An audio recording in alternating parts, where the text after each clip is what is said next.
পুরুষ নামের এই ক্যারেক্টারটা না আসলে আজব একটা ক্যারেক্টার। যেমন তারা কখনো প্রয়োজন ছাড়া প্রিয়জন হতে পারে না, আর খারাপ সময় আসলে ছুঁড়ে ফেলে দেওয়া হয়, কোথাও জায়গা পায় না। টাকা ছাড়া তাদের জীবনটা অন্ধকার।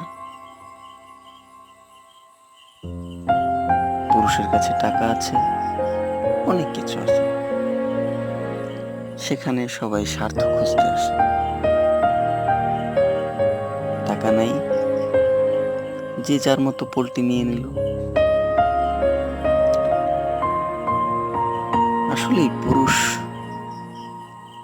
শব্দটা অনেক আজব, ক্যারেক্টারটা আজব একটা ক্যারেক্টার।